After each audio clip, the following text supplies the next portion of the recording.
Hello. അപ്പോൾ ഇതേ നമ്മളിന്നൊരു special chicken fry ആണ് കേട്ടോ ഉണ്ടാക്കാൻ പോകുന്നത്.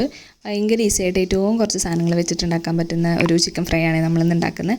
അപ്പോൾ ആദ്യം തന്നെ നമ്മൾ മറ്റേ വെളുത്തുള്ളിയും ഇഞ്ചിയൊക്കെ തൊലി കളഞ്ഞ് ചതച്ചെടുത്തിട്ടുണ്ട്. അത് വളരെ കുറച്ച് ചിക്കനാട്ടോ നമ്മൾ എടുക്കുന്ന ഒരു ചെറിയ ഒരു മീഡിയം പീസസ്, ഒരു 4-5 പീസ് മാത്രമായിട്ട്. എന്നിട്ട് പിന്നെ നമ്മൾ അതിന് വേണ്ട പൊടികളൊക്കെ ഇടാണ് കേട്ടോ. ആദ്യം നമ്മൾ മഞ്ഞൾപ്പൊടി, പിന്നെ കുറച്ച് മല്ലിപ്പൊടി, അതിന് ശേഷം നമ്മൾ മുളക് പൊടിയാണ് കേട്ടോ ഇടുന്നത്. അപ്പം ഇതിൽ ഞാൻ പൊതുവേ എന്ത് സാധനം ഉണ്ടാക്കിയാലും മുളക് പൊടിയാണ് അതിൽ കൂടുതലായിട്ട് ഹൈലൈറ്റ് ചെയ്തിടാറ്. അപ്പോൾ എനിക്ക് ചിക്കൻ ഫ്രൈക്കൊക്കെ നല്ല കളറ് വേണം.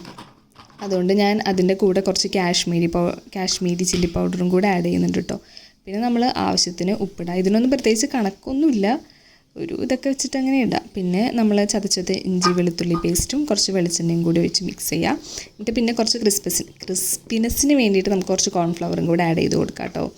എന്നിട്ട് പിന്നെ അത് നന്നായിട്ട് ഇങ്ങനെ തിരുമ്മി പിടിപ്പിച്ച് വെക്കുക. എന്നിട്ടൊരു അരമണിക്കൂർ ഫ്രിഡ്ജിൽ റെസ്റ്റ് ചെയ്യാൻ വെക്കുകയാണെങ്കിൽ നല്ലതായിരിക്കും കേട്ടോ. അപ്പോഴേക്കും അത് നന്നായിട്ട് പിടിച്ചിട്ടുണ്ടാവും.